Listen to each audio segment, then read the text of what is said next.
Gostaria de começar dizendo que eu levo uma vida bem, digamos, careta. Não bebo, não uso drogas, então posso garantir com toda certeza que o que vi e ouvi na noite de Réveillon passada não foi fruto de alguma alucinação ou efeito de bebida. Foi 100% real.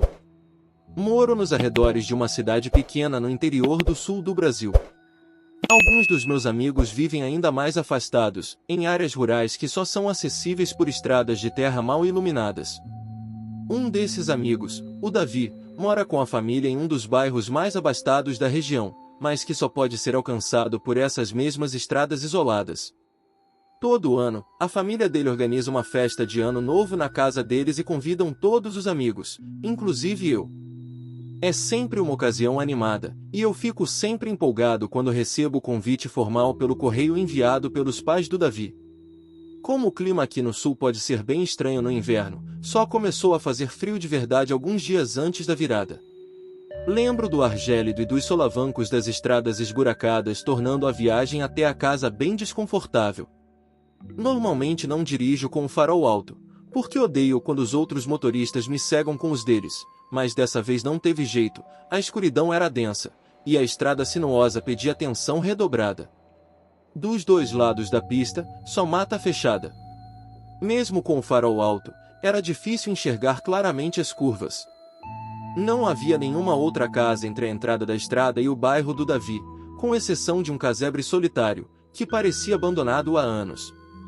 Mas, às vezes, eu via luzes acesas lá dentro quando passava. Uns minutos depois de entrar nessa estrada, em um trecho mais reto, meus faróis iluminaram algo entre as árvores. Era uma figura branca, se destacando no meio da escuridão. Conforme fui me aproximando, percebi que era uma pessoa, uma mulher, parada sozinha à beira da estrada. Ela não se escondia, nem se movia. Estava completamente imóvel, de costas para a mata. Usava algo que parecia um vestido branco, longo, totalmente inadequado para o frio daquela noite. Não desliguei o farol alto por precaução. O reflexo do vestido dificultava ver detalhes, mas lembro de agradecer mentalmente por ela não ter se jogado na frente do carro. Mas depois comecei a pensar, e se ela estivesse precisando de ajuda? Talvez fosse uma convidada indo para a mesma festa. Só que, quando olhei pelo retrovisor, vi algo que gelou meu sangue. No brilho avermelhado das lanternas traseiras, a mulher tinha virado o corpo e agora estava me observando. Sem se mover, ainda no mesmo lugar. Foi assustador. E, naquele momento, fiquei até feliz de não ser exatamente o exemplo de bom samaritano. Aquilo não era uma convidada, com certeza. Cheguei na casa do Davi por volta das 8 da noite. Estacionei meu carro na área de cascalho, onde já havia uma dúzia de outros veículos. A casa dele ficava em uma clareira ampla, rodeada por árvores, como as outras casas daquele bairro afastado. A festa correu normalmente. Vimos a contagem regressiva da virada em São Paulo, depois o nosso próprio relógio marcando meia-noite. Aos poucos, os convidados foram indo embora. Fiquei para ajudar a limpar, como sempre faço, já que sou próximo da família. Quando decidi ir embora, o meu carro era o único que restava lá na frente. Assim que liguei o carro, o painel acusou baixa pressão nos pneus. Meu carro é antigo e não mostra qual pneu exatamente está com problema, então achei que fosse só por causa do frio repentino, isso já tinha acontecido antes. Acreditei que conseguiria chegar em casa mesmo assim. Antes de sair, porém, a imagem da mulher me voltou à mente. Será que ela ainda estava por ali? Será que mais alguém a tinha visto? Havia outro caminho que eu poderia usar para voltar para casa, na direção oposta, mas isso me custaria uns 20 minutos a mais de viagem, e a essa hora da madrugada, com risco de encontrar motoristas bêbados, não quis arriscar. Decidi voltar pelo mesmo caminho. Me arrependo profundamente. Nem 5 minutos na estrada e comecei a sentir algo estranho nos pneus. E a ouvir também, um barulho metálico, como se algo estivesse raspando no asfalto. Até que o carro parou por completo. Praguejei. Algo estava errado.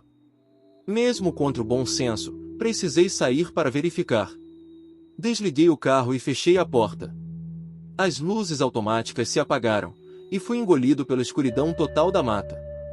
Com o celular, iluminei os pneus. Meu coração afundou. Todos os 4 tinham sido completamente destruídos. Como se algo, ou alguém, os tivesse rasgado com garras. Aquilo foi intencional. Pensei em pedir ajuda, mas não havia sinal de celular. O silêncio ao redor era absoluto. Nem vento, nem insetos, nem animais. Era como se o tempo tivesse parado. E foi aí que ouvi um estalo de galho se partindo, vindo da mata. Alguém, ou algo, estava se movendo. Desliguei a lanterna. O som de passos pisando nas folhas secas continuou. Não era um animal pequeno. Era o tipo de silêncio tenso que só acontece quando uma presa percebe a presença de um predador. E então ouvi: "Eu estou te vendo." Foi uma voz de mulher. Baixa, calma, quase sussurrada. Saindo da escuridão a uns 5 metros de distância. Aquilo me paralisou. Não conseguia gritar. A voz não carregava raiva, o que tornava tudo ainda mais aterrorizante. Depois, outra frase. "Você consegue me ver?" Nesse momento, meu instinto de sobrevivência gritou. Liguei a lanterna de novo e apontei para a frente. Lá estava ela. À beira da mata. Agora visível. O vestido branco estava sujo, coberto por manchas escuras. A pele era pálida, os cabelos grisalhos, desgrenhados, caíam até os cotovelos. O rosto era impossível de descrever. Faltava uma parte. Parecia que a mandíbula tinha sido arrancada. Ainda assim, ela tentava sorrir. Fiquei alguns segundos travado com a lanterna apontada para ela, até que corri. Não voltei para casa. Corri direto para a casa do Davi. Sabia que o casebre da estrada estava no meio do caminho, e talvez fosse de lá que ela tinha vindo. Ou ainda morasse ali. Cheguei na casa dele completamente ofegante. Bati com força na porta até a mãe dele abrir, assustada. Quando entrei, desabei. Contei tudo. Davi, o pai dele e até a mãe ficaram em choque.